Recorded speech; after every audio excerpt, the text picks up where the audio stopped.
Good afternoon, everybody, and I think I would like to welcome our media friends to this presser, where we address different issues. As you know, that this is our tradition as members of the opposition to see how we use this particular window to address different issues.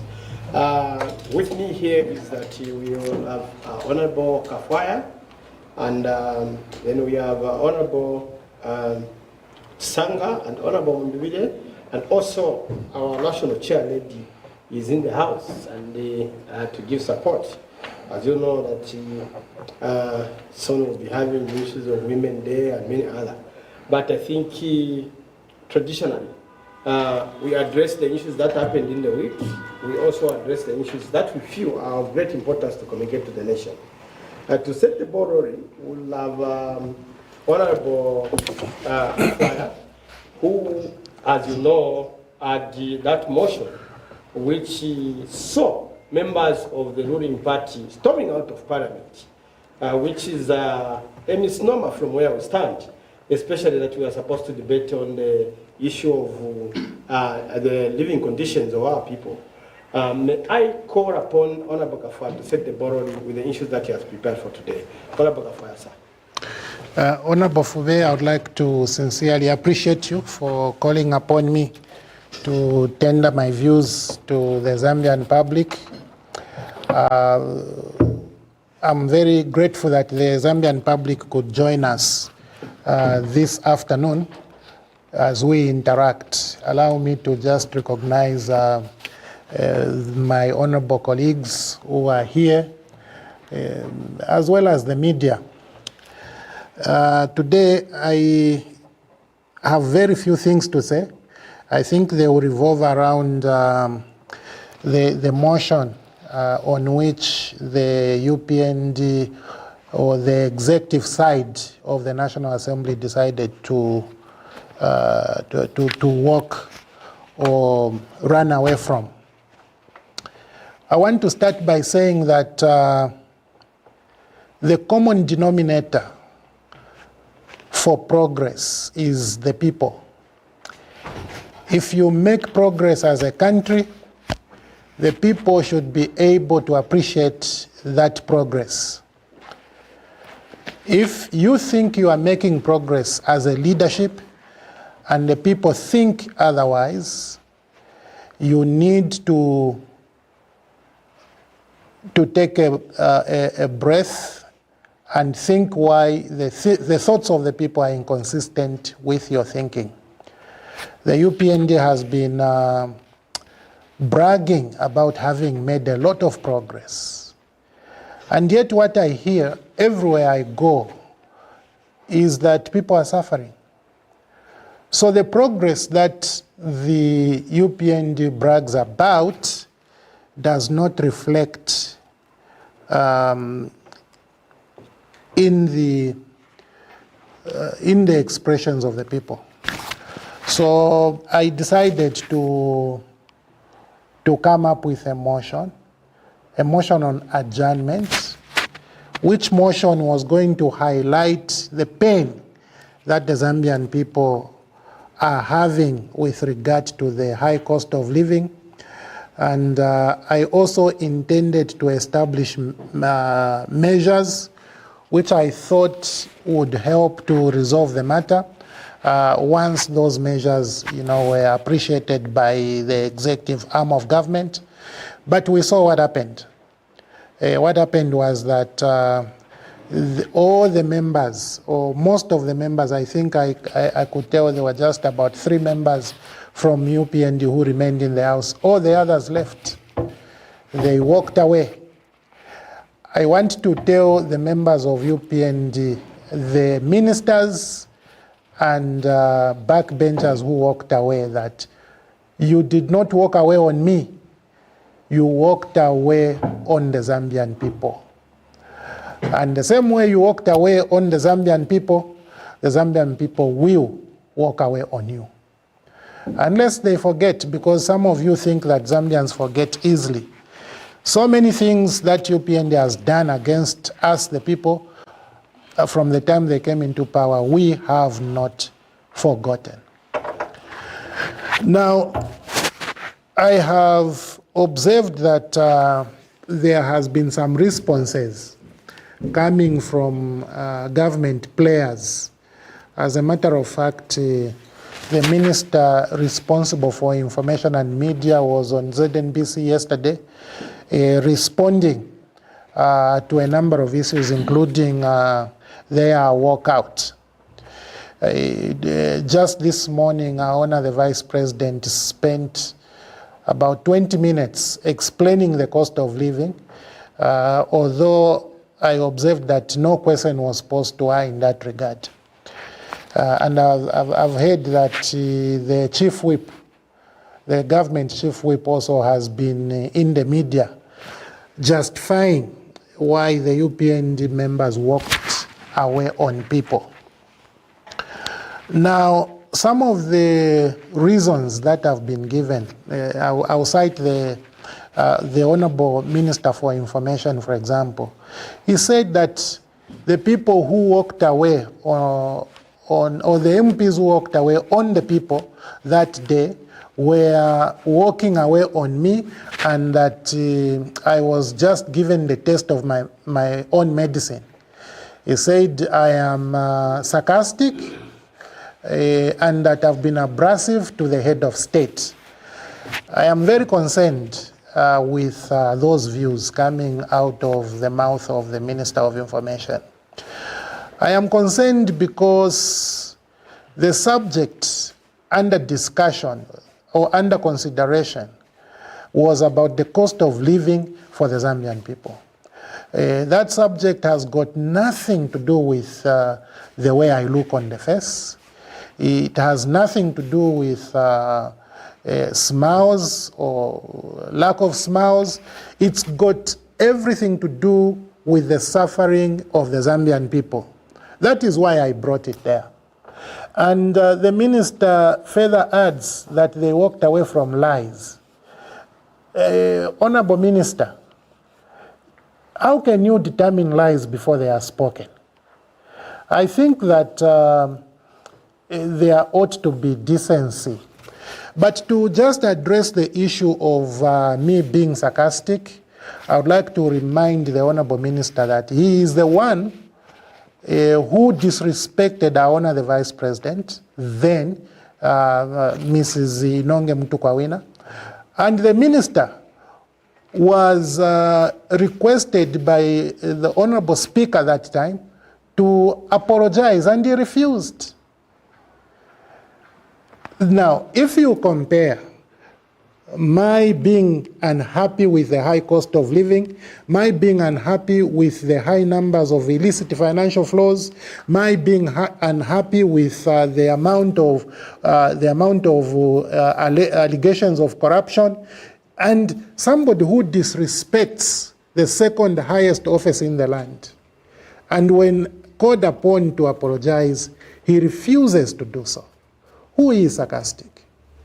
Honorable Minister, I want you to observe how the PF members, even in that house, have suffered the injustices in terms of being called thieves, being called corrupt, being called criminals by Masholi, by the MPs on the right-hand side of the Speaker.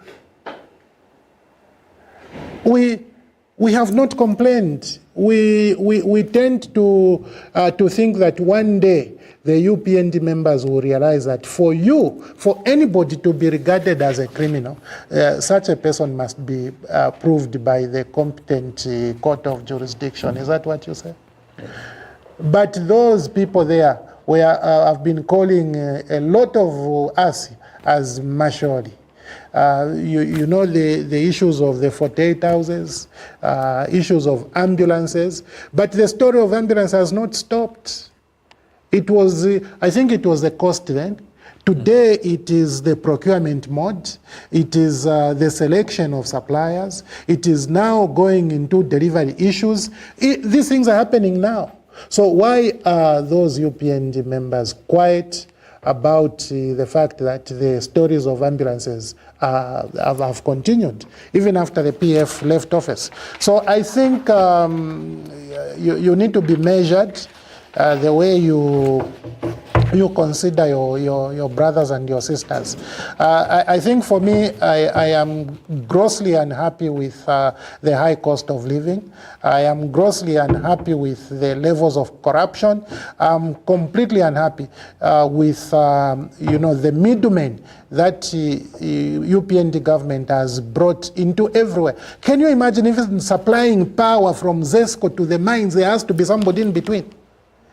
Just to make a road from here to Lusaka, you have to create somebody in between. You don't do that. You don't do that. But yes, the Honorable Mlusa also said he doesn't, the UPND does not regret the walkout on people. It's up to you.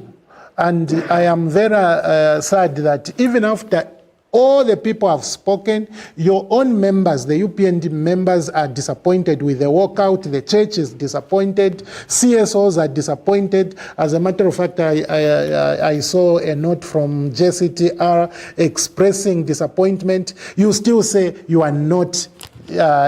do not regret.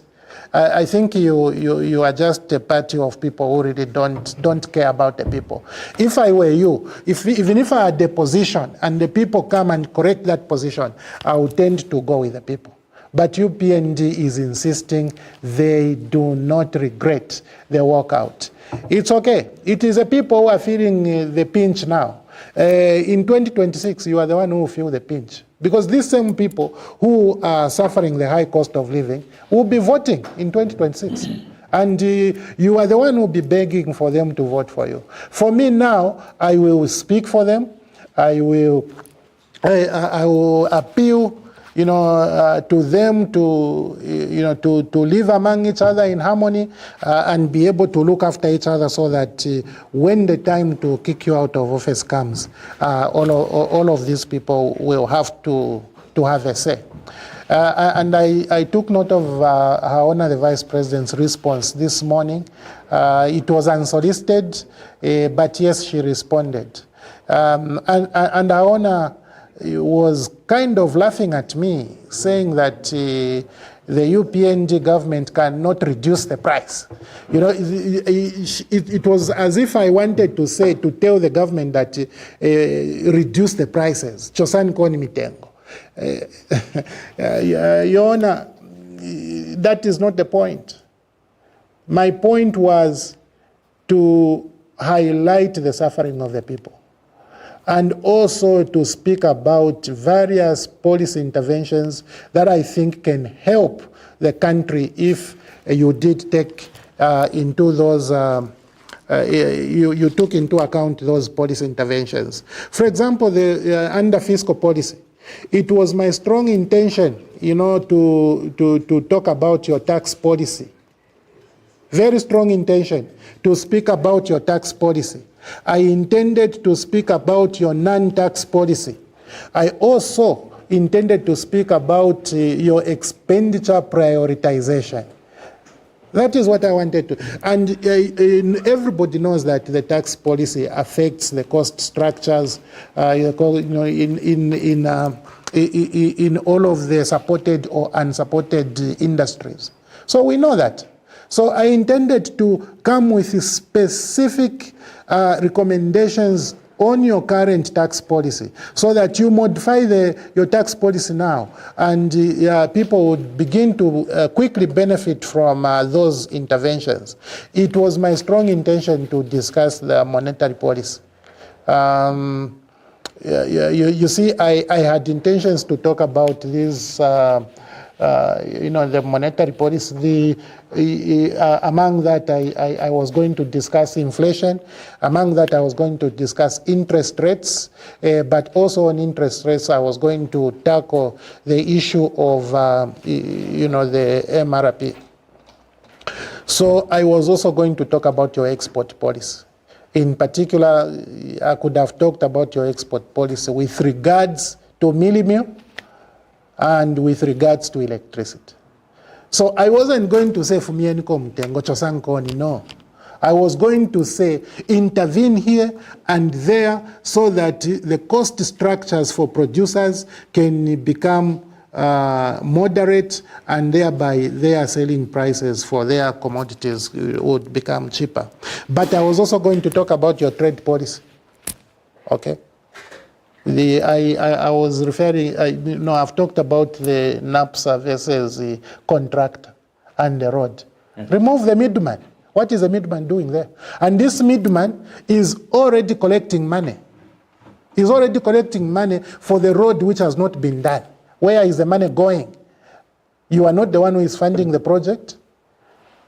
You are not the one who is developing the asset. You are just collecting money. What is the benefit of this person? Already ZESCO is paying, is paying a middleman to pay the mining companies. Remove them. Weren't you talking about middlemen when it came to fuel? We could have talked about Tazama, its poor management, where even IMF decided to offer advice.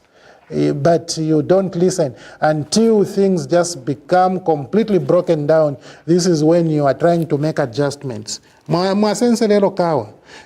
these are matters that we could have discussed that day. But since here we are talking in terms of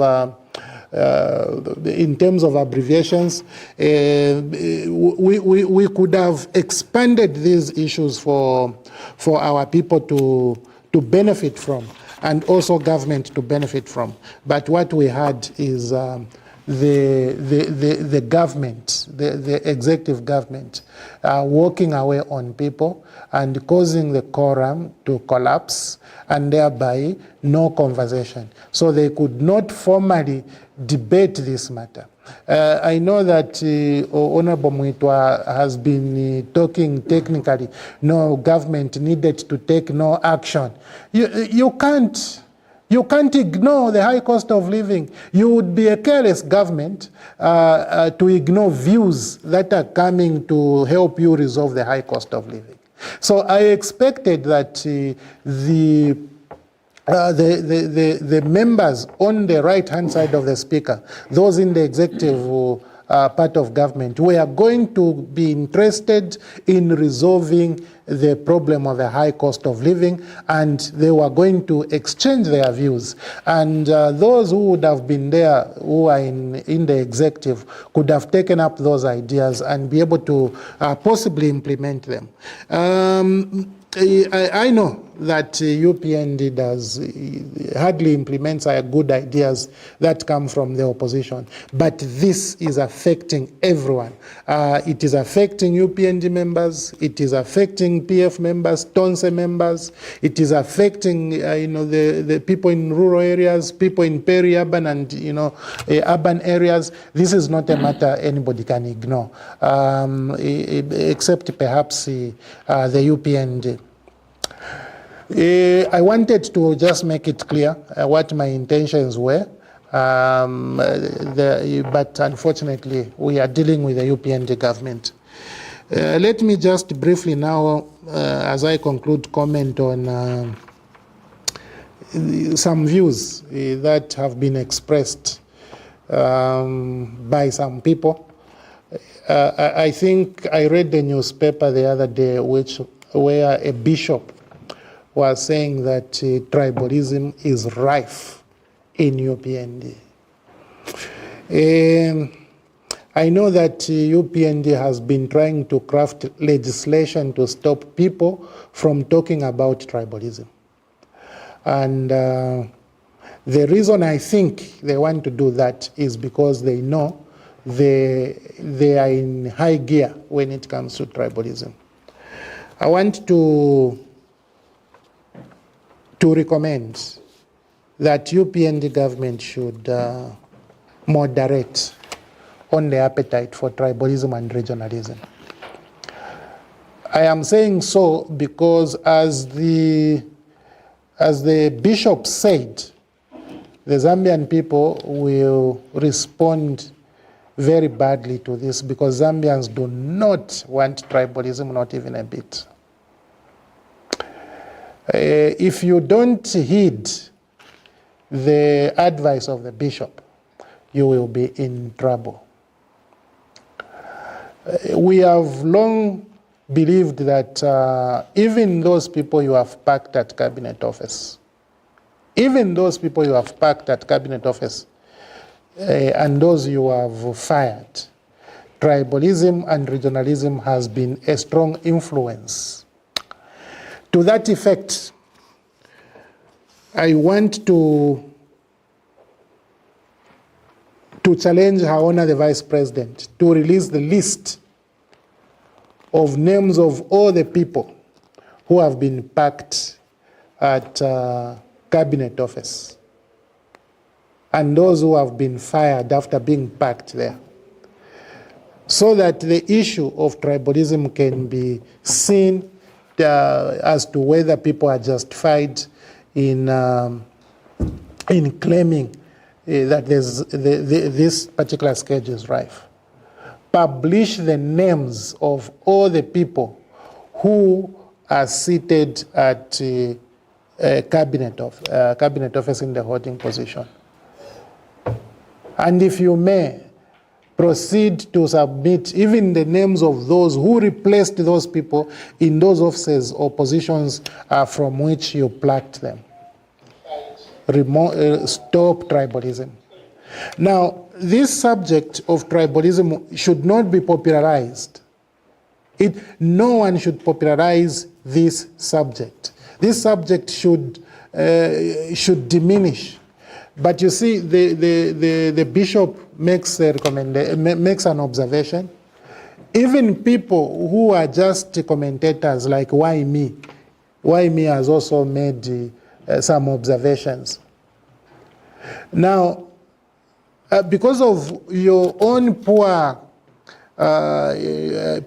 policies on national unity, you may find that you may go and arrest Why Me and fail to arrest the bishop. So for us who come and tell you are selecting. Now, I don't want the bishop to be arrested, the same way I didn't want Mabonga to be arrested, the same way I didn't want Munia to be arrested for commenting on things that are happening. Because the UPND now is arresting those who are making comments and leaving those who are doing the actual tribalism. And if you do or comment on tribalism and you are UPND, you make some strong hate speech sentiments. If you are UPND, particularly when you are a minister, even if you are reported to the police, nobody will act. Because I don't see how a bishop can be labeled a Lucifer. I don't see that. And that person who labels the bishop a Lucifer is not arrested. But you are looking for small people. I don't see how a minister can label the entire province as having a poverty of the mind. The entire province of people, they have a poverty of mind. And that minister is not arrested. But you may follow Why Me. Shamelessly, you may follow Why Me. Now, Why Me is not a bishop. Why Me is not a secretary general of any party. Why Me is not even a minister. But shamelessly, you may go after the... So I urge you to stop tribalism. It is bad for our country. Thank you so much. Thank you so much. And I think it was a mouthful, and I think it was good that for us to attend to different issues. There is also an argument that members of parliament for PF and the opposition have been walking out. But I think we need to underscore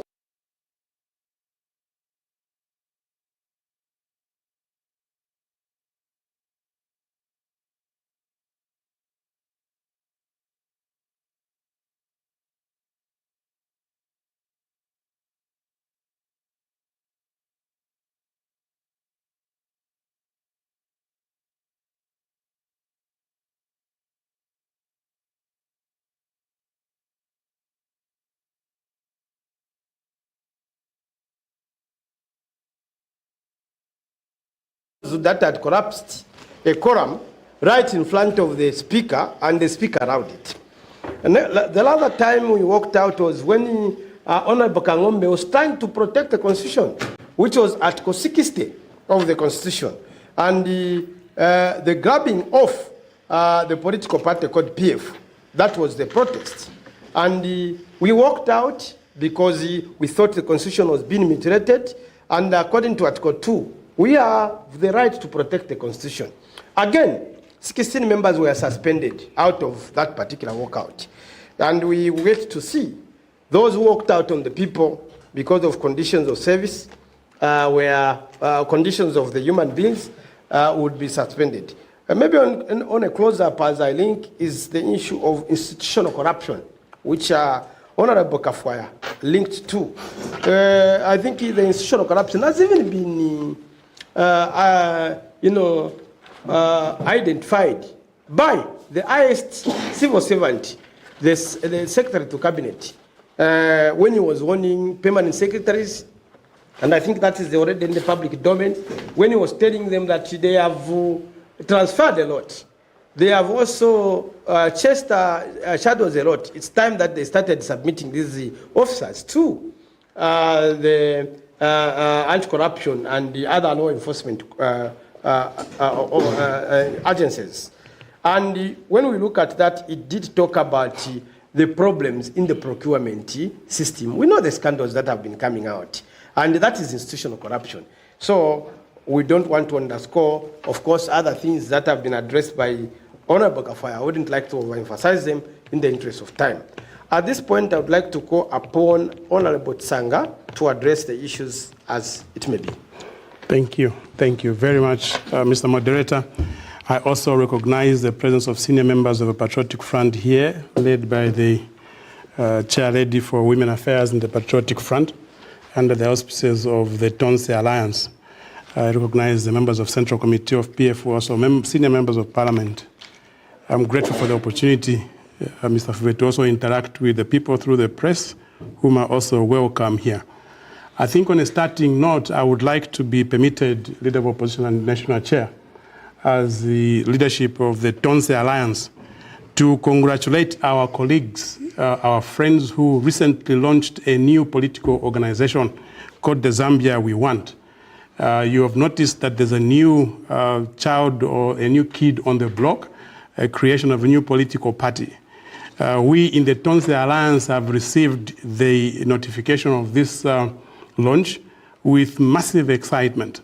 Massive excitement because we believe very sincerely that our colleagues, just like ourselves, have placed themselves on the line of fire to represent the people of Zambia at the time that the country is going through massive challenges insofar as the rule of law is concerned, insofar as democratization is concerned, insofar as the profile of human rights in the country is concerned, insofar as regional differences in the country are concerned.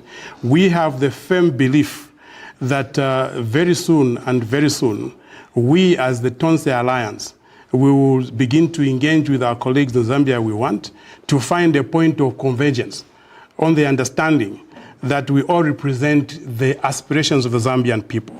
When you begin to see formations of political organizations coming up like this, it means there is a problem in the country. And there is need, therefore, for us to quickly find a point of convergence so that as we go forward, we will carry everybody on board. The Zambian people have been sympathetic to the Patriotic Front, at least the genuine Zambian people have been very sympathetic to the Patriotic Front in the experiences that we've had from the time the UPND came into power. One of the spirited fight the UPND has put up is a complete annihilation of the Patriotic Front. Our colleagues, for reasons that we don't understand, would not like us to continue existing as a political organization. So when you begin to see potential partner organizations like Zambia We Want forming and agreeing that we can begin to engage with each other, we've already started speaking to some senior members of the Zambia We Want as Tonse Alliance to see how we can get together and agree a common agenda of helping the nation to move forward and restore itself to the tenets of democracy that we started in 1991 and reinforce them in 2016. So Zambia, we want you are welcome on the political scene. It is a messy scene, but I'm hopeful that the numbers of us in the opposition, when we get into the increase and create an agenda for the nation, we will be successful. The second point I would like to make is a very brief point.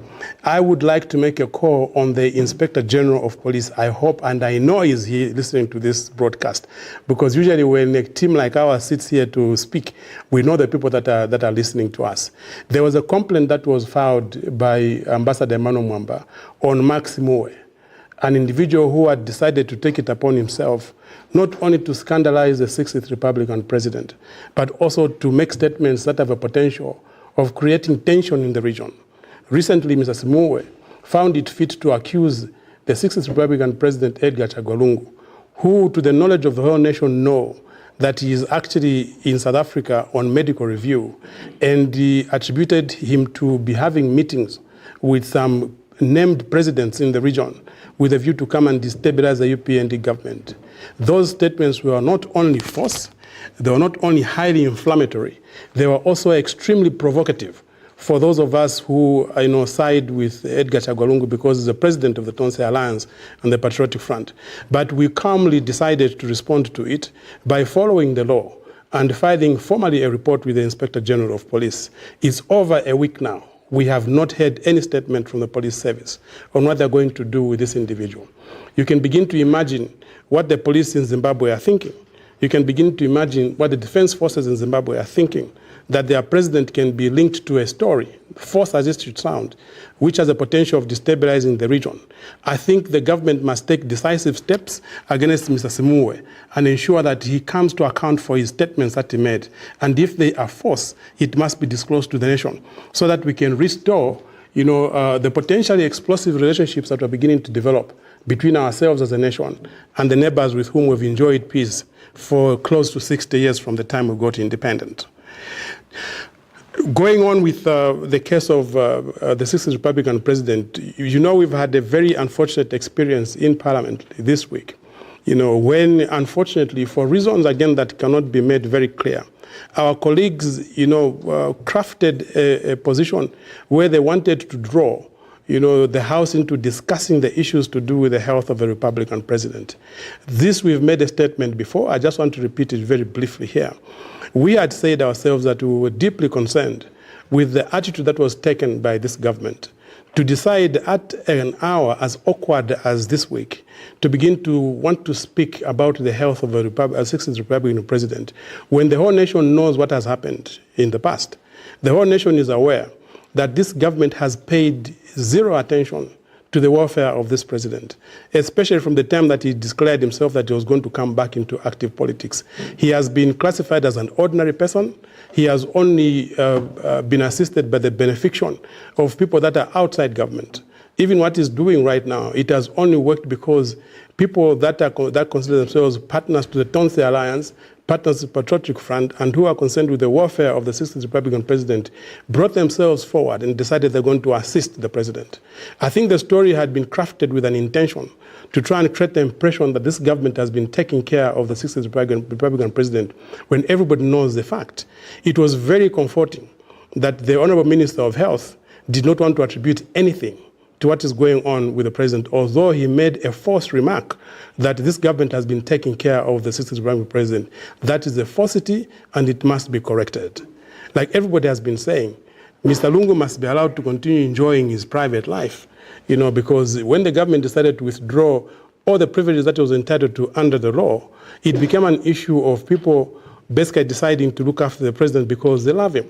People basically looking after him because they think that he had a need, and when government can't provide, they themselves will provide. I think this is an issue that should never have seen itself on the floor of the House.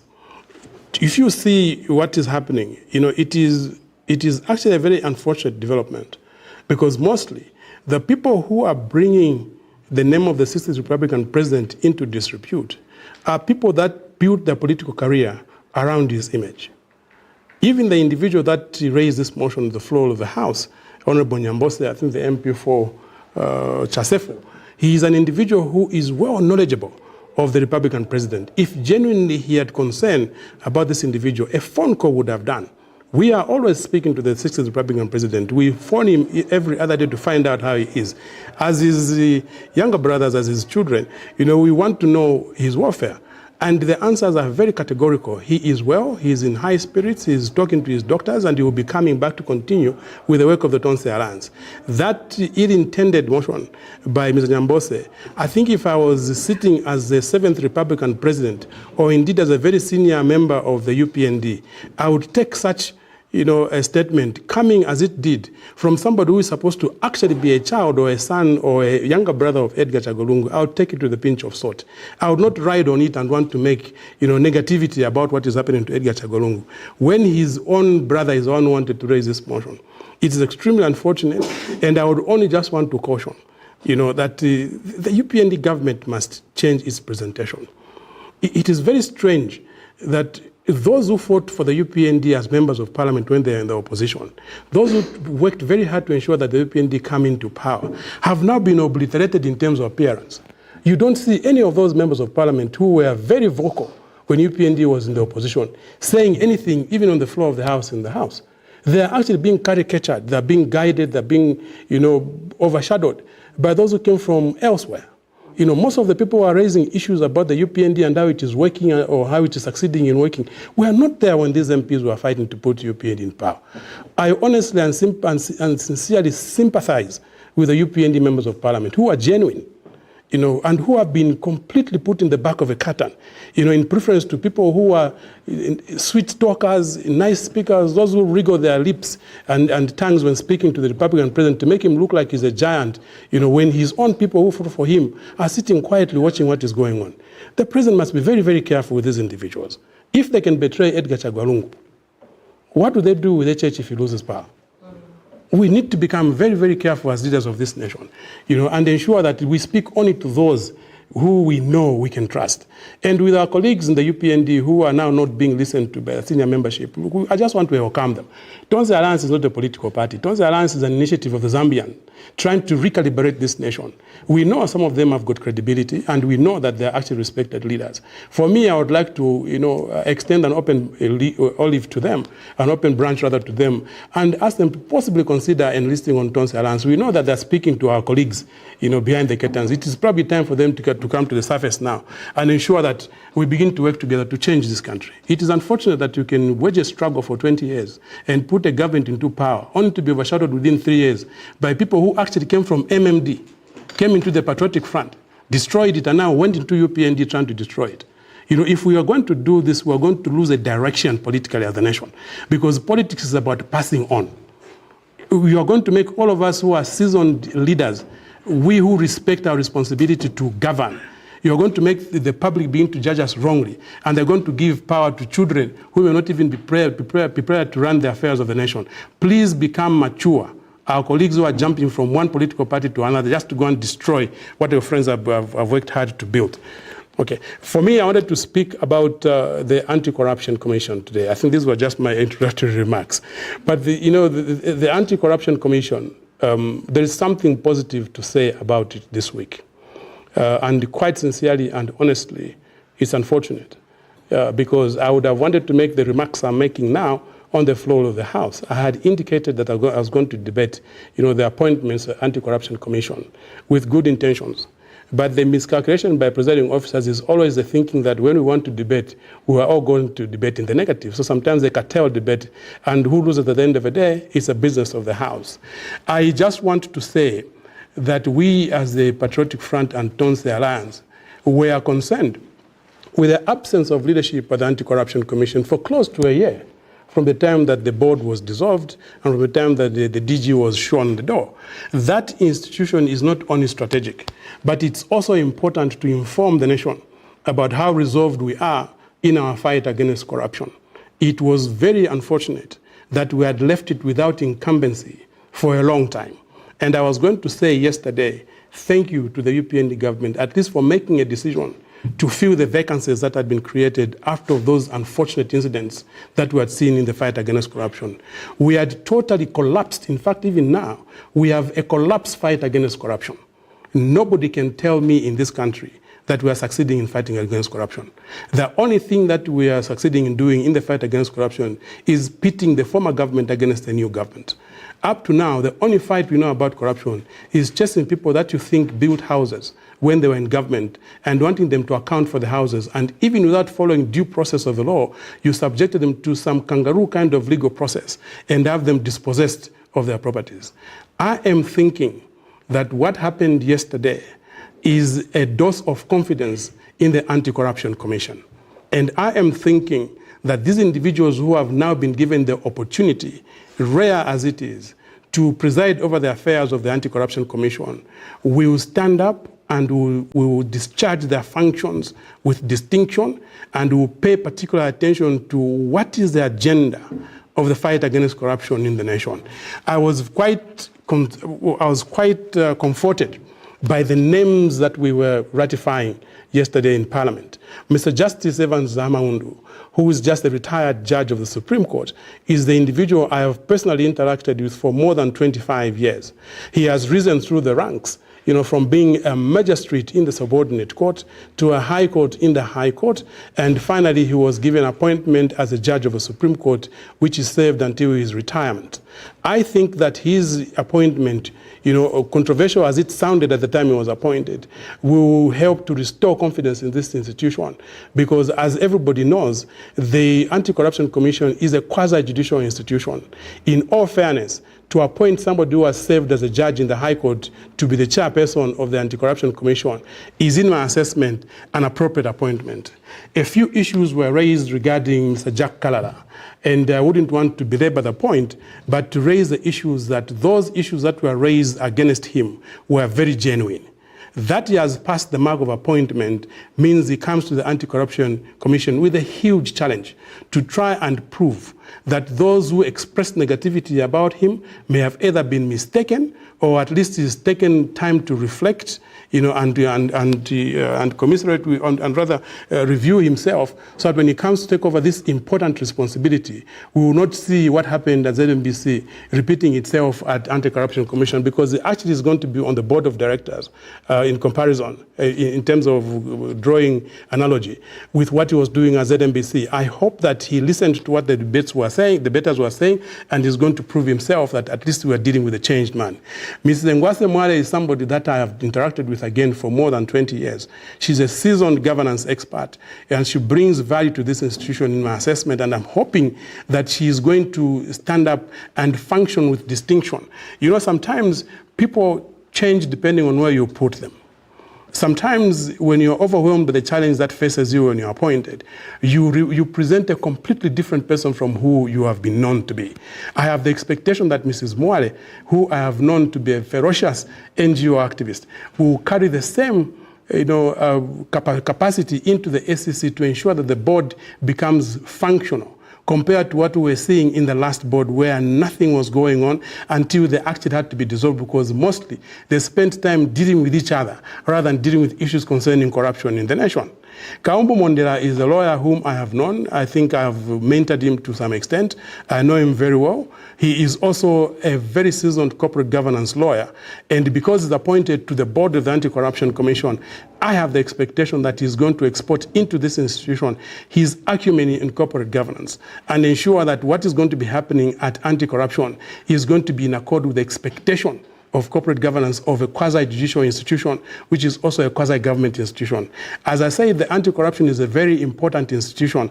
It is only fair that we begin to appoint people of character and people of impeccable moral standing to put in this institution. And I think I rank Mr. Kaumbu Mondela as one of those people that I can truly trust, and I hope that he's not going to disappoint the people as he gets there. The DG herself, Mrs. Daphne Chavu, is a lawyer that I've known for a long time. I've interacted with Mrs. Chavu for more than 30 years of my practice of law. I find her to be highly professional. I find her to be very articulate. And I find her to be very brave, at least in the interactions that I've had this far up to this time. She is now serving as permanent secretary at the Ministry of Lands. And this appointment now actually traverses her from moving from a political platform to a professional platform.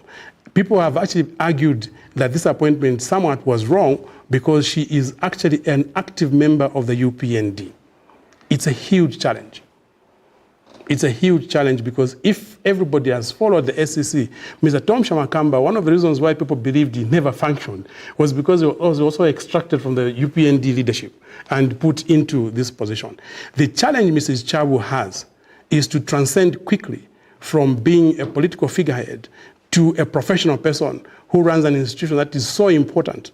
In fact, the customers for Anti-Corruption Commission, 80% will be coming from government ranks, because corruption takes place mainly in government institutions. So, Mrs. Chabu, the person that I know very well, I think this appointment was appropriate, and I think that the profession from which she comes, the Law Association of Zambia, highly recommended her appointment, even if they raised issue about political inclination. But my expectation is that she would definitely rise to the occasion and ensure that she functions very effectively, because she now carries the biggest mantle in the fight against corruption in this country.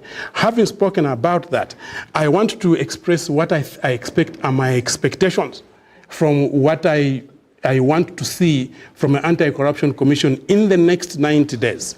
Okay? Firstly, I hope that this now heralds a new journey in the fight against corruption, where there is not going to be any selective application of the law.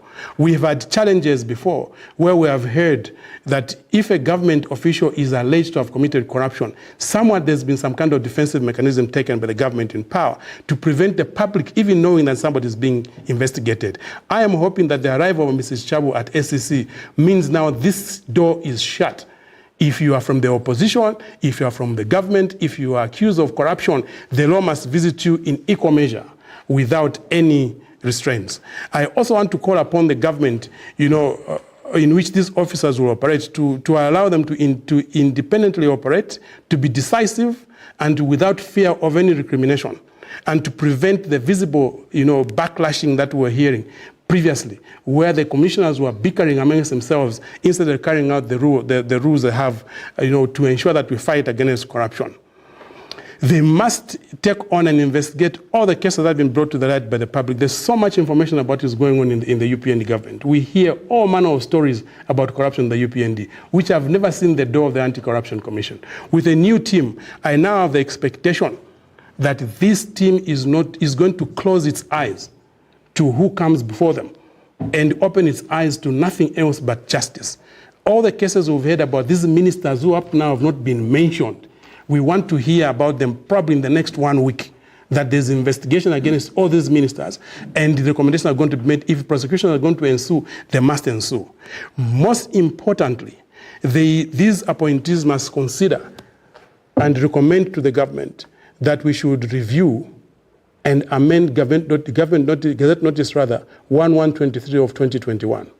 We, as members of the Patriotic Front, as far back as from 2021, have been saying that we lost the fight against corruption when we passed this Gazette Notice 1123, which places the Anti-Corruption Commission and other, investigative wings under the office of the President.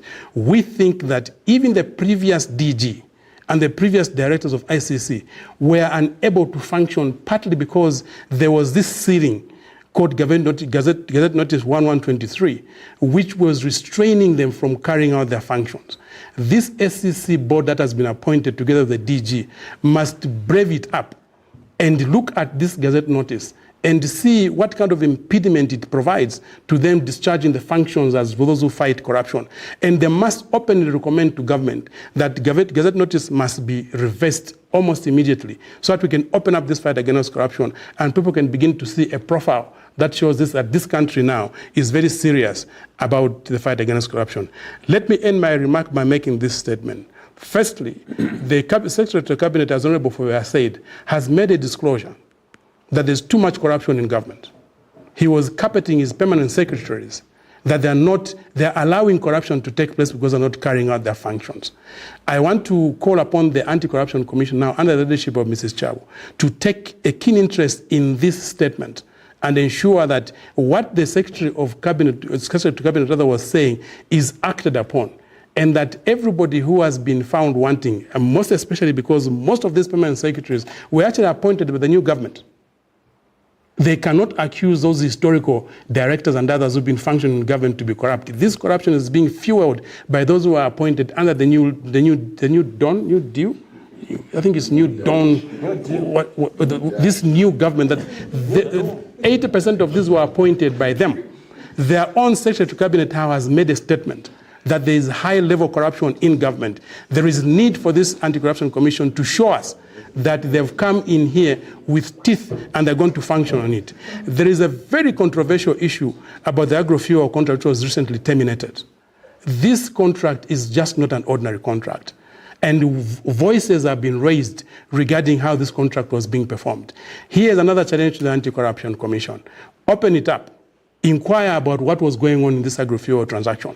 There is so much that we're going to establish that we're going to unravel if you investigate correctly what was going on in the agro-fuel contract. That contract, we condemned it as a patriotic front, and we still condemn it up to now because it actually violated every known law about public procurement. It violated every known law about dominancy in the market.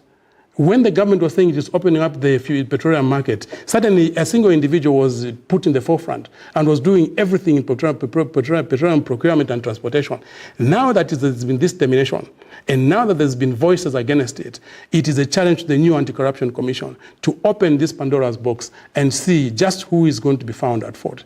I thought I should make these remarks, and thank you very much for listening to me. Thank you so much, Honorable Sanga, for the remarks that you have made. I think it's quite clear that Honorable Sanga has appreciated the need for the opposition to unite and has called on the Zambia we want, that's a recommendable initiative. Then Honorable Sanga also talked about this IG called Mr. Msamba. I think Honorable Sanga and the Honorable Amunduvile would bear me witness that they escorted me to Kawambwa police. And this IG called Honorable IG Musamba has not done anything about such. And you find that he has been, in the same vein, he has jumped on Bamawa Mumbi and Gini and many other people that is excited with such. But IG, if it was umuntu wabe done crazy, ngachimye but leke fio you way. Yes. So I'm also repeating leke fio you way because your behavior is not suitable for a democratic nation like we have. He also talked about this irresponsible consultant called Max Mulwe, who I saw a dam on TV failing to even analyze the issues. But I don't know how the UPN defined comfort in calling him even a consultant. Max Mulwe, for those who care, he has written a very toxic article and bringing nations together, Zimbabwe, DRC and Zambia. And what Max Mulwe has treaded on are very dangerous waters. But there he is. The so-called IG is just watching without making interference. The IG is empowered according to 193 to deal with such issues, to protect life and property, and make sure that law and order is instituted. But he has not done anything. The Honorable Sanga also talked about the modern Judas Iscariots, like Nyambose of today, where Nyambose, who was a video security, praising ECL. But today, this is the Nyambose today who can go at ECL's neck when he used ECL to survive in an election, just like others who are Judas Iscariots, who used ECL to survive as an election. Today they are going for his neck.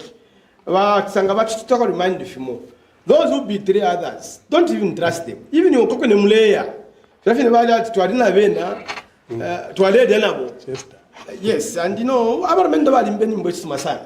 today we trust and what do you think? Nyambose, who used ECL's name to even become the MP quarter platform, because he's an MP, because somebody helped him to be an MP, and you want to be comfortable with such a Judas, it is up to you. I think he ended up on agro-fuel. It is on this table that we tackled agro-fuel. The Tazama deal, we tackled it here, and nobody paid attention. We even quoted Article 210 and many other articles that were supposed to be followed. Government paid the deaf here to the same. And we have seen now them coming back.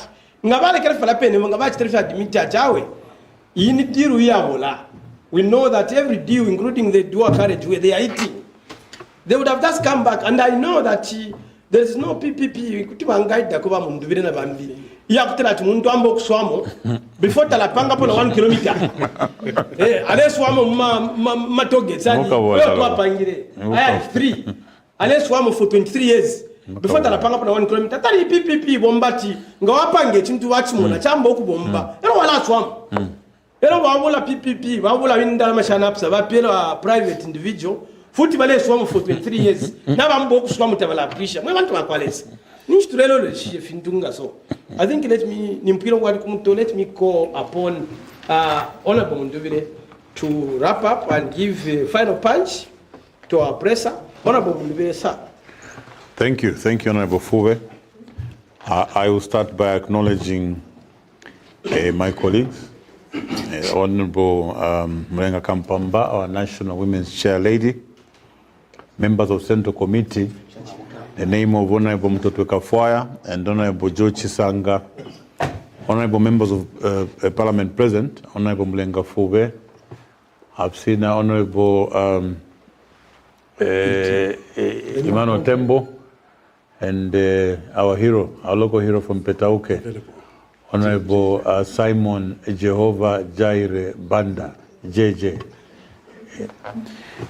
Of course, not forgetting the media.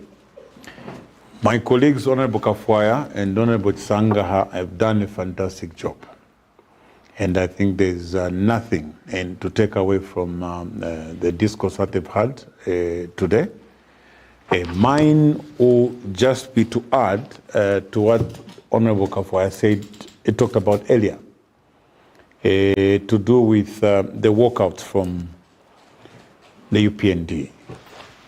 I remember, I think it was back in 2022 or 2023, after President Hakainde Hichilema finished addressing the House on the values, updating the nation on the implementation of values and principles, he stopped where we were as opposition members of Parliament. And he made an appeal. His appeal was that we should work as a team, to find solutions for the country. And at that moment, we were very quick to remind him that we have tried many a time to work with these ministers, but it was difficult because they either collapsed the motions, opposed the motions, or simply ridiculed whatever we brought on the floor of the House.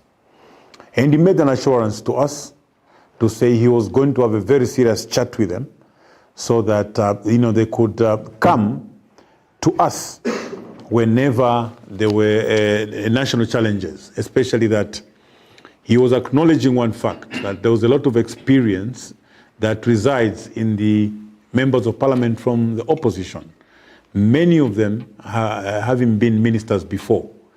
We've been waiting, and we thought that his ministers would be cooperative by coming to just consult. There is nothing wrong with consulting those that know. What we saw on Wednesday was very unfortunate for Zambia and most unfortunate for the UPND itself. We actually feel sorry for President Hakainde Hichilema. I've just made reference to a discussion that we had with President Hakainde Hichilema on the floor of the House when he appealed to us as opposition members of Parliament. Now, if his ministers and members of Parliament could walk away at a critical time when they should have been giving hope and comfort to the Zambian people, at the point where Honorable Kafwaya moved that motion, our expectation was that they were going to stand by, come up, first of all, learn from us on alternative policy, but also be able to project hope in the minds of the Zambian people. We were very expectant. We were shocked when they walked away. They only sent one very strong message, and that message was that they are in a hopeless position. They can't help the citizens. They have no solutions whatsoever to what is happening. Zambian people, what the UPND did on Wednesday, They simply said, tuafilwa, tuafileka, mwalai mwena. That's what they simply said. If they had any solutions, they could have stood by, debated with Honorable Kafwaya and the rest of the House to show the Zambian people that firstly, they acknowledge that we have a problem. And number two, that they understand their assignment very well, which is to resolve the problems of the Zambian people. And thirdly, that there are solutions to it. Now, on all three heads, they failed by walking away. So what they did constructively, what the UPND did constructively that day and on the floor of the House is that they resigned. The UPND government constructively resigned by walking away at a time that they were required to respond to that very important motion. Michael, this afternoon, I wish to call upon President Hakainde Hichilema to fire all those ministers who participated in the walkout. They actually asked for it. President Hakainde Hichilema, those ministers are simply saying, we can't help you. We have no solutions. We have no capacity to resolve these problems. I still believe there may be one or two who are still in the backbench from the UPND that may be able to do something to help the situation going forward. I will repeat, my call this afternoon, I wish to call upon the President of this Republic, President Hakainde Hichilema, to fire all those ministers who participated in the walkout. They abdicated their responsibility. They abandoned their duty. The Zambian people have invested trust in those individuals, in those ministers. Those are expected to resolve and attend to the challenges the Zambian people are facing. The motion the Honorable Member of Parliament, Olunte, brought was a very important motion. What remains a fact is that the Zambian people are suffering. The Zambian people are going through so many challenges, and they are looking forward to a government that will come up and help them resolve these challenges. So I want to remind the Zambian people that there's been attempts. We've made several attempts to try and help the UPND. I'm sure you remember that there was a motion moved by Honorable Mulenga Fube. Honorable Mulenga Fube moved a motion urging government to create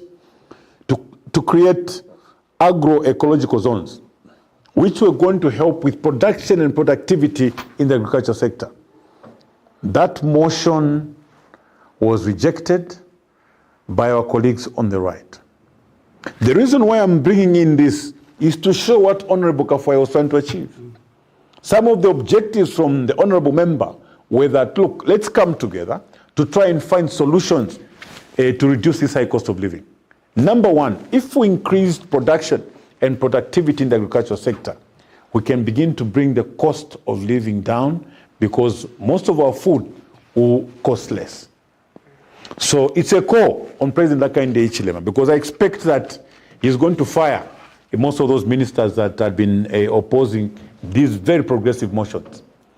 We must relook at some of those motions that the members from the opposition had presented on the floor of the House. And one of them being the motion for the creation of the agroecological zones. There was a motion moved by Honorable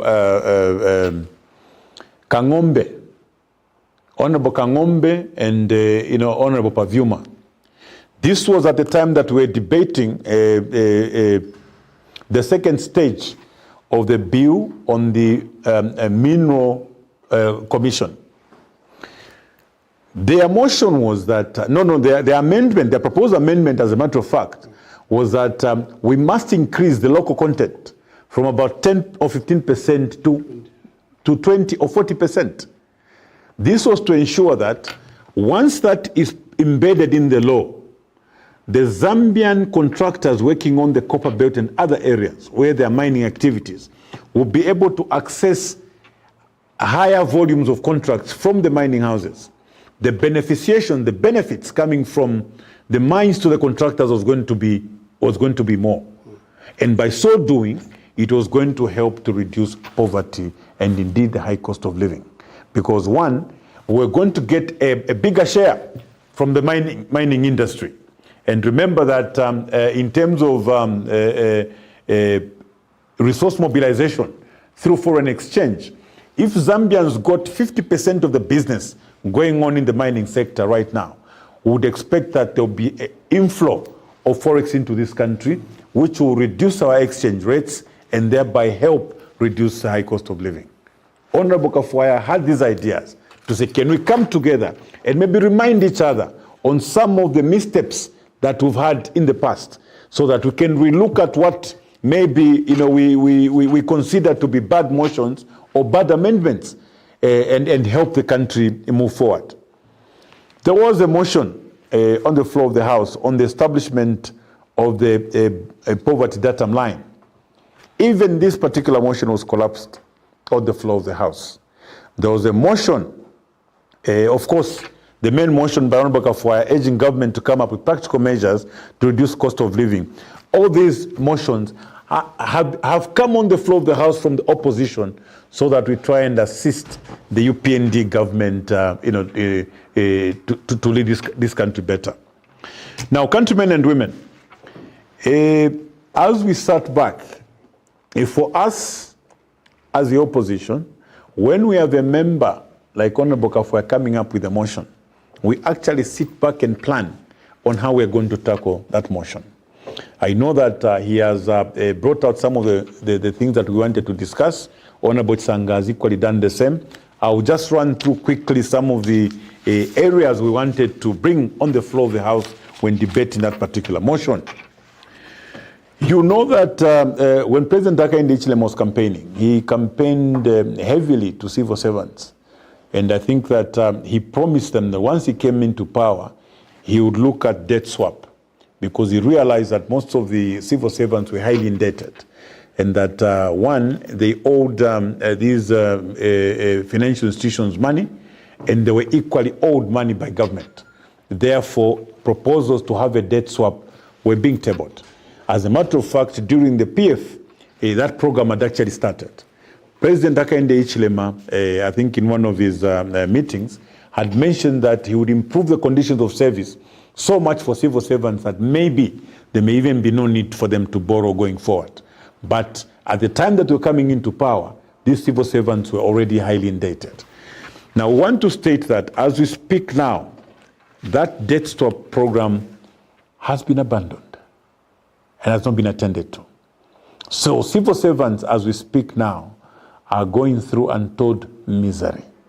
Why? Because of this program not having been completed, and the fact that they're highly indebted, they have resorted to borrowing Kalova and so on. And month in, month out, they're having to run from one lender to the other. We want to call upon government to quickly attend to the debt swap. We know for certain that this may just help some of our civil servants who are highly indebted. The issue of minors. We know that when the UPND government came and said they had resolved issues at KCM and issues at Mopani, it was expected that the copper belt to begin to thrive. As I speak to you today, we've had a chat with our MPs coming from the copper belt and established that most of these miners and mine contractors who have actually been trying to do some business with the two mines, they normally pledge their property, their houses as collateral to be able to access some working capital and finance these projects. Many of them are having to forfeit these properties because the mines where they're supplying their goods are not paying them. And the people that lend them this working capital are now foreclosing on these properties and getting their properties. So this, again, adds to the poverty and the misery of our people on the copper belt. We want to call upon the President Hakainde Hichilema and his ministers to reconsider the amendment to the Act so that, one, we can raise the local content from whatever percentage it's at now to over 50%.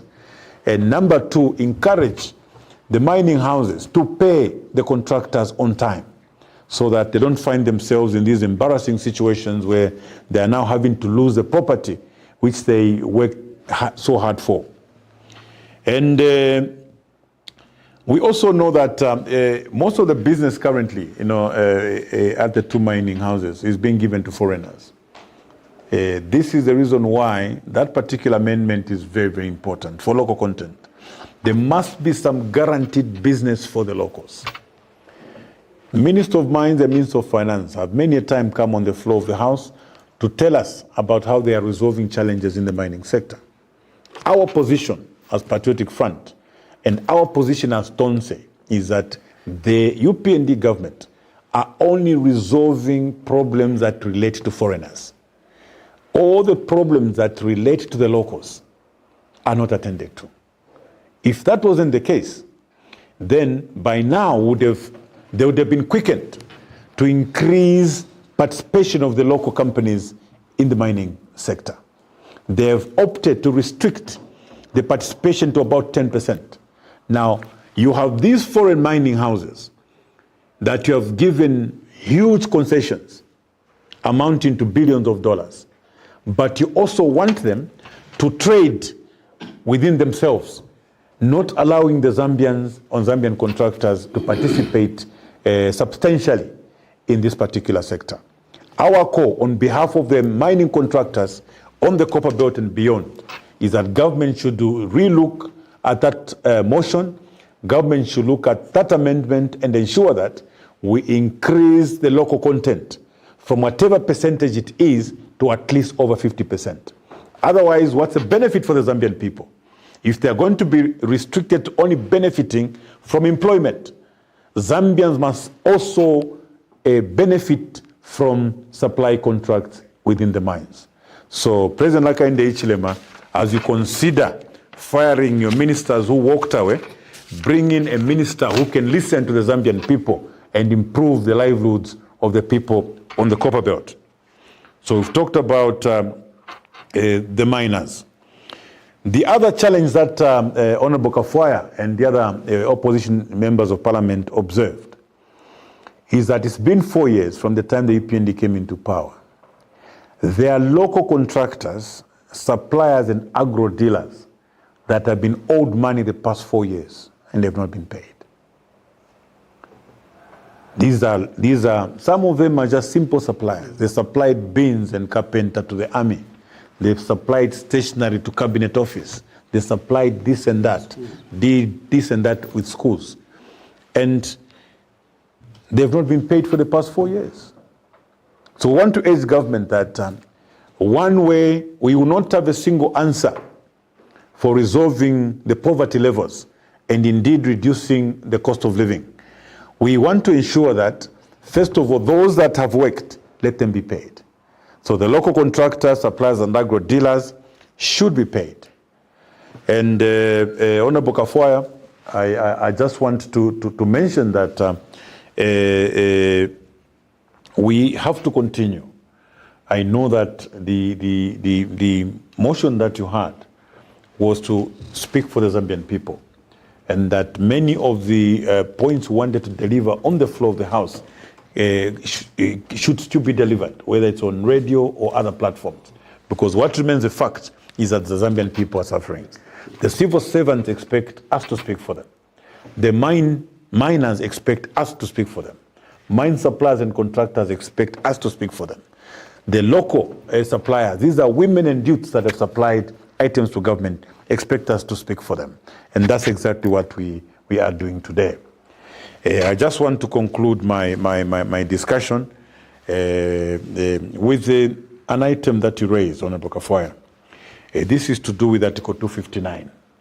You're talking about appointments that have been made, especially in the public sector. The Constitution is very instructive in Article 259 that those that have been charged with the responsibility of making appointments, they must do so taking into account regional diversity, gender, among others. What we have seen in the recent past, there's been a number of appointments in public sector and indeed in parastatals. We are not shy to mention that His Excellency the President or the board of directors making these appointments have made these appointments without taking into account provisions under Article 259. We have seen that there has been no consideration of regional diversity in making these appointments. We want to call upon all those appointing authorities to have recourse to Article 259 and ensure that as they make these appointments in public service or indeed parastatus, they must ensure that there is regional diversity. What we have seen in the recent past, in the last 2 years, leaves much to be desired. But we are representatives of the people. We can't shy away and look elsewhere when we can see our constitution being violated with impunity by those that have been put in those positions. We are one Zambia, one nation. The argument that as long as they're qualified, that's not an argument. The argument that as long as they're qualified cannot stand. There are people that are equally qualified that are coming from other regions. There's a reason why the authors and framers of that constitution felt it was important to put a provision such as Article 259. So whether it's at ZESCO, whether it's at IDC, whether it's at ZCCM-IH, whether it's in the civil service, we, or anti-corruption, as members of Patriotic Front and indeed Tonse, want to make this call that even for appointments that have already been made, government and quasi-government institutions should reconsider reviewing those appointments. Because as far as we are concerned, there was no recourse to Article 259 of the Constitution. So indeed, Honorable Kafwa, you've made a correct observation. So going away from the civil service, what we've also observed, there are those of our brothers who are making tribal remarks. We want to ask them to stop making those tribal remarks. There were people that made tribal remarks when JJ Banda was abducted. Members of parliament stood up to speak against those individuals who had made those remarks. Our honorable members, in the name of Maureen Mavonga and Munia Zulu, were instead arrested. So yes, honorable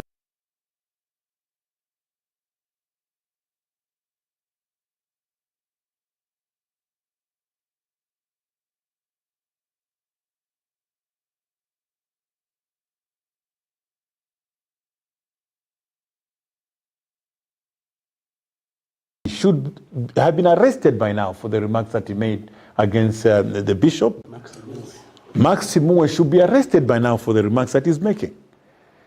What we are simply saying, Your Excellency the President, is that what we are seeing is double standards in the application of the law. There's discrimination in the manner and a form in which the law is being applied.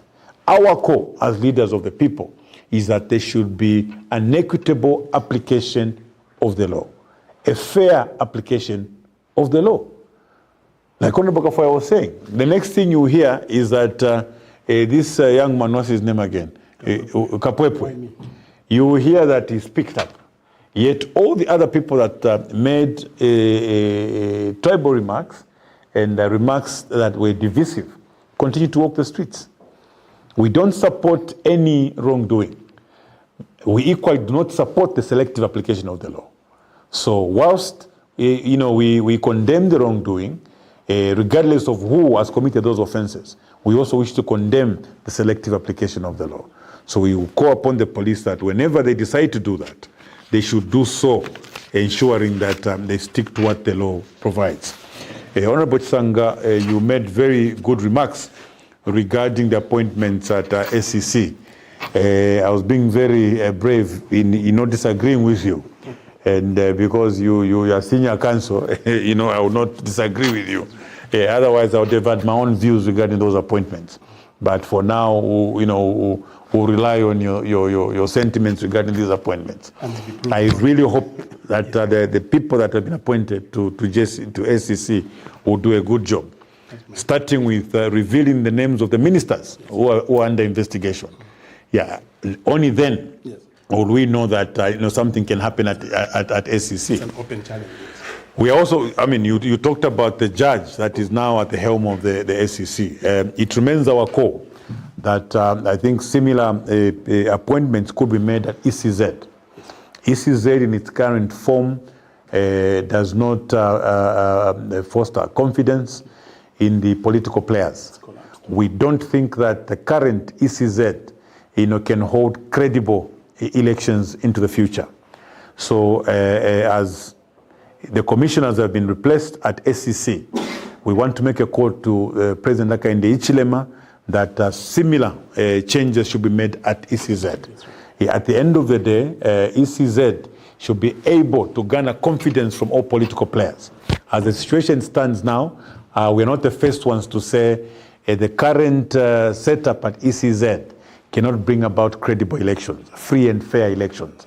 So President Hakainde Hichilema, please look into the management of ECZ and bring about individuals, especially retired judges, to be at the helm of ECZ so that the Zambian people and political players can have confidence to participate in the elections in the future, and also be able to accept the results that will come out of these elections. Because the current management and commissioners at ECZ, I think, have not inspired confidence in the minds of political players. I just thought I could make those remarks. But like I said, Honorable Changa, we observe SCC very closely. It's an open challenge. Yeah, because I think the biggest challenge we have in the country now is corruption. If you look at the FIC, look at the figures in the FIC, look at the corruption, for instance, happening on the dual carriageway.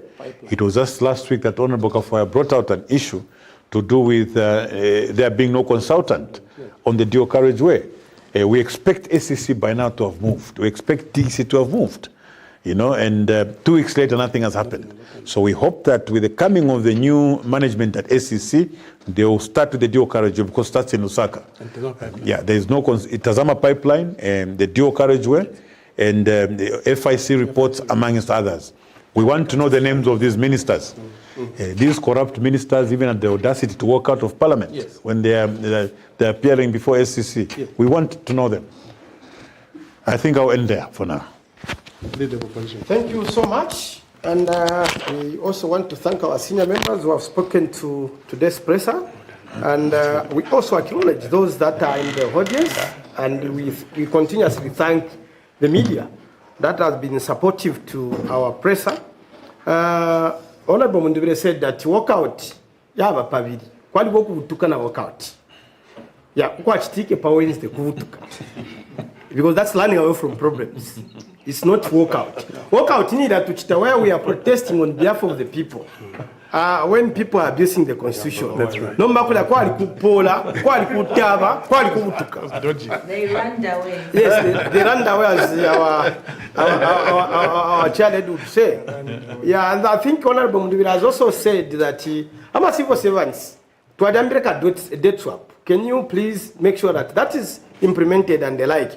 By the way, we heard the Loba Mayawaneland that we have employed more than 80,000. I'm a civil servants who operate sociologically, they operate on what is called canteen culture. Now, I'm employed, so there's no one who is safe. I'm sure as I'm speaking, the civil servants, they are agreeing with me that because of the toxic environment, economic toxic environment, it's they have just joined what is there. So apart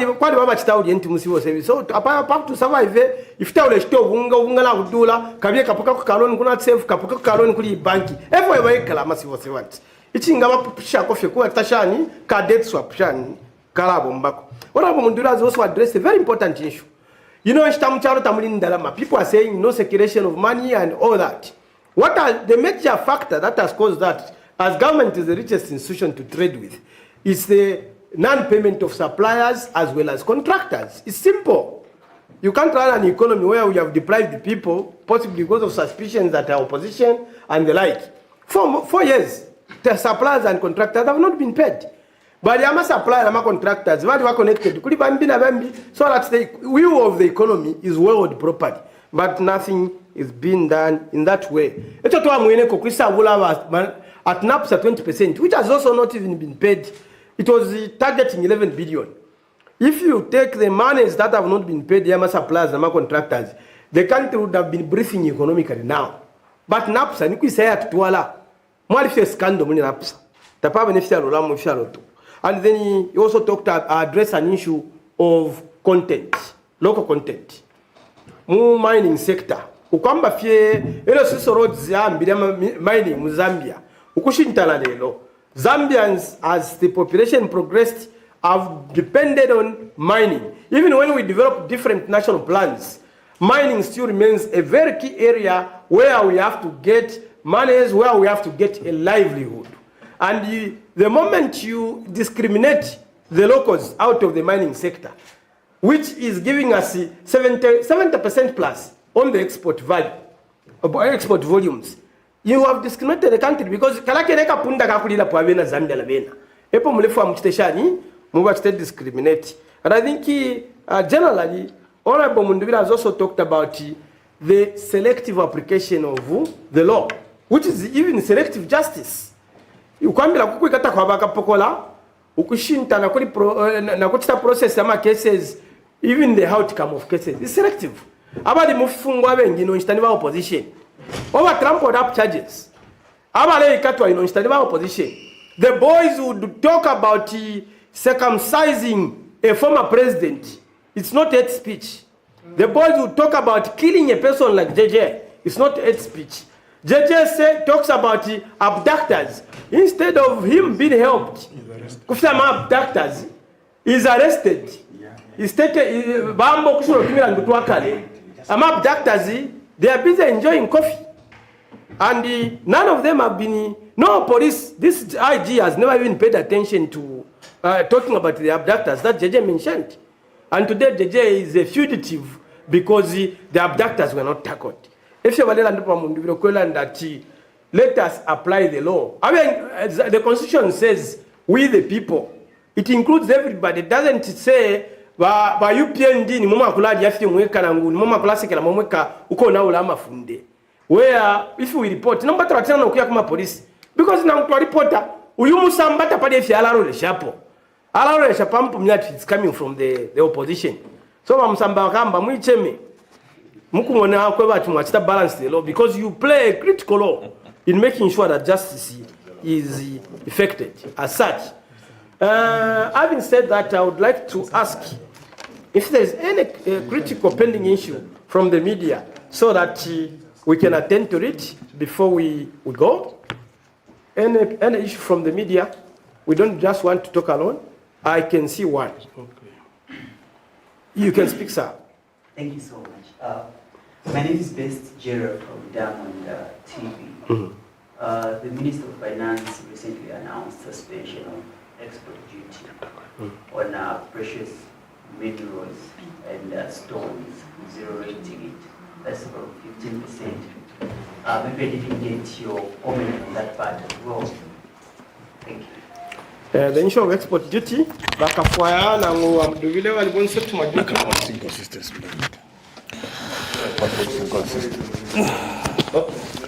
Another one, let's take another one so that we tackle them together. That's the issue of the currency change. There are some features that are missing on those notes.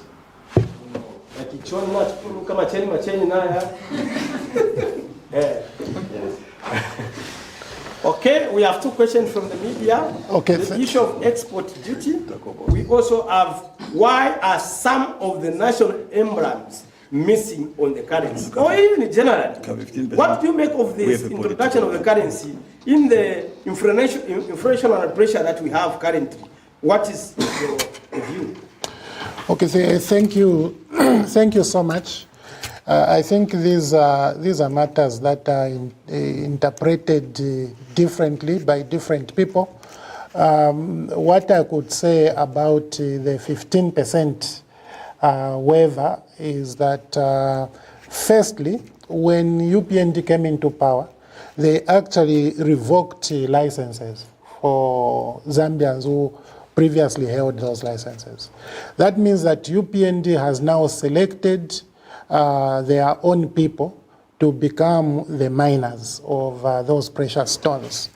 So in my view, those people are now going to export those precious minerals without paying anything to government. So clearly for me, I think it's an empowerment scheme for UPND aligned people. And it's very unfortunate. But who is going to suffer? It is you and me. Because I'll tell you what, Dr. Musokotwani himself told us that the toll gate fees will be increasing year on year. They will be increasing. And those toll gates are not going to him. They are not going to the treasury. They are going to somebody in between the funder and the company developing the asset. So you have these problems. This money is just going to the same people. It's these same people who are in between ZESCO and the mines. ZESCO now can't sell power directly to the mines.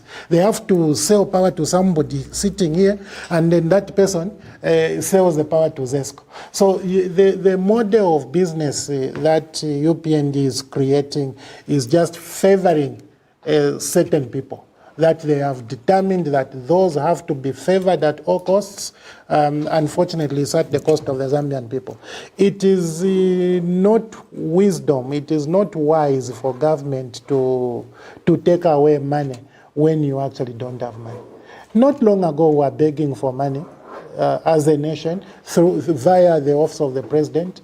Well, maybe not the office of the president, via the president. The president was on TV begging for money from the international community. The same international community from where he was begging for money, what we have seen is that they are withdrawing support.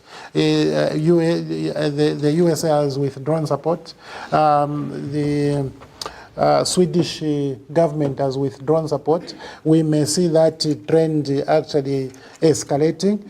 Instead of us now finding ways of creating our own money by taxing these people who are exploiting our national resources, Dr. Musokotwani has begun to give now blatant tax holidays. It's very, very unfortunate. But yes, they've created new money. Some features have gone. I said somewhere that Zambia is not a new country. Zambia has not become a country after UPND came into power. So you, as a government, you don't take away all the historical features. It doesn't matter how some individuals feel about freedom statue. That is a freedom statue. It's a freedom for everybody. Look, it won't really matter how you feel about the Victoria Falls. This is a feature that we found. What you feel about the Kalambo Falls or even the Chishimba Falls should not matter. These are features of our nation. So let these features remain on the currency so that we pass on this history to our children and their children. I think it's just important. But there is this strong feeling that Zambia is a new country now by some people. Look, yeah, no, you don't have to like the guy on the freedom statue. You really don't have to. As a matter of fact, you don't have to like the presidents who have ruled this country before. But that is part of our history. But this government just wants to wipe away the history of our nation. It's very unfortunate. Just very brief, I think Honorable Kafaya has touched on the main answer in responding to that. But just to remind the nation that, look, you don't, the Bible says you shall know them by their acts, or you shall know them by their deeds. You don't begin to doubt, when you see UPND doing what they are doing, that they are a government for businessmen. They are not a government for the people.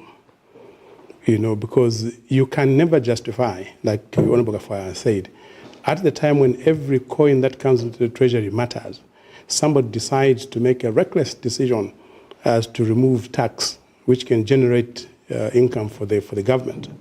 But this can only be done by somebody who's motivated by, giving comfort to business people that are their partners, as opposed to people that they swore they're going to represent, people that they swore they're going to operate government on whose behalf. The issue of taxes, I'm just trying to look at my history in the emerald sector, in the subsector of the emerald, or the semi-special, they call it precious stones. It's not the first time this issue has arisen. In 2001, when Mr. Mwanawasa was elected as president, this idea was mooted. Mr. Mwanawasa refused to drop tax. Instead, he had engagements. I was working in the banking sector at that time. He had engagements with local banks. He had engagement with international banks, including the European Investment Bank and the World Bank, who even proposed a loan to the Zambian government to finance the development of small-scale miners and mining of precious stones, emeralds, etc., etc.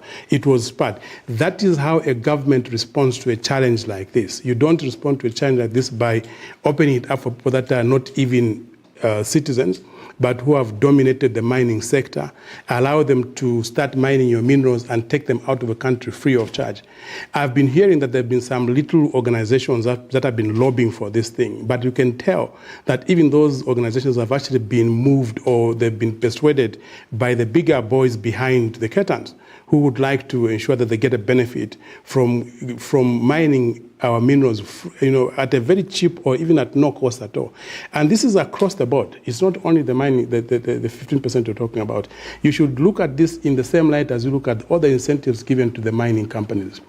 The mining companies that have been coming into this country from the time UPND came into power, they've actually even bludgeoned their investments in the country. Where they spent $1, they'll tell you they spent $100. Why? Because whatever equipment they're going to bring into the country, they don't want to pay you taxes until they have written off the expense they made in importing this equipment to the country. And nobody, if you know how mines operate internationally, they operate in a structure called transfer pricing. They literally just bludgeon the pricing of whatever they bring into your country so that they run away from paying your taxes. It needs vigilance. It needs patriotism. It needs nationalism for you to be a leader that can engage up close and candid with these mining companies and demand that a fair share be given to the locals, even as you explore your minerals in the country where you are being hosted. But unfortunately, the UPND has never presented itself as a government that is prepared to give you and me a benefit of being a national of this nation. The 20% that the Labour opposition was talking about in the Mineral Commissions Act, we debated it for 3 days in Parliament. It was taken. They saw the problem because the public paid too much attention to the debate that was on the floor of the House, and they saw the problem. They knew they were losing it. They withdrew the statute and said we're going to have further consultation. It came back without any changes. Why? Because when they went out there, they could not persuade those who are sponsoring to remove that local content provision in the statute. So you should know the leaders by what they project and how they conduct themselves. The same story with the money. There's nothing that has motivated this government to change the appearance of our money, except that they lack patriotism, they lack nationalism. There are certain aspects of history that you can never live without. Africans were enslaved. You can't run away from that. Africans were colonized. You can't run away from that. Africans fought for independence. You can't run away from that. Macheni is a real-life story of an individual who describes how we fought to get independence. You can't, 60 years down the line, think that you can change the trajectory and put in things that fit your present whims and forget about the history. The American dollar has got features that are 100 years old. 200 years old, they're still on the American dollars. Why? Because your children must come and know where you're coming from. A people without a history is a lost people. And this is how we're getting lost in the wilderness. But these are not small issues that people would like to trivialize. We need to pay particular attention to how we want to continue describing or defining ourselves as a nation called the Republic of Zambia. But it's up to what the press is going to do to investigate these cases. Thank you. Because those factors are supposed to be a rite of passage where you hand over them to generations that come. All of us who are gathered here today will not be here, but there is need that those who are coming after us should know where we are coming from. National heritage and national memory should not be played with carelessness. Patriotism is what this team is emphasizing. That's why we are called Patriotic Front, because we are patriots of the nation. And I think in looking at that, there is need. We call upon the UPND to be patriotic. We know that even their economic policies are not patriotic. baikete kuli kopa nomba baikata kuma precious stones finch mwala shala pona fiena bulabushi kubake kata kumenshi bakashitishi bali kata already kuma light where you have been load shaded at the expense of they are exporting electricity and at the expense of Zambians. So all those activities are not showing patriotism. Katshaba sungo fye batu ingirila unomku such that we can't think about our own people. I'm not being rational, but I think in Atuamona hawa sungo tulakankasa. And there's need that we look at ourselves first. Yeah, instead of praising those that are outside the nation. This inferiority complex we have, we need to address it. And I think we need to address it with patriotism. At this moment, I would like to thank the media for coming through. I would also like to thank Polo Sokole Mpolo Polo, and Chair Lady, thank you for being around. Yes. That you flowered our desk properly as we want. I also want to thank Jehovah Jireh and the Federal MP for the support, though they have been in the background today. Keep it up. Jehovah Jireh, as you said in your statement, that you shall be loyal to people that are what? And I think we are showing so far the good qualities of a loyal member. We thank you very much. Thank you. Thank you.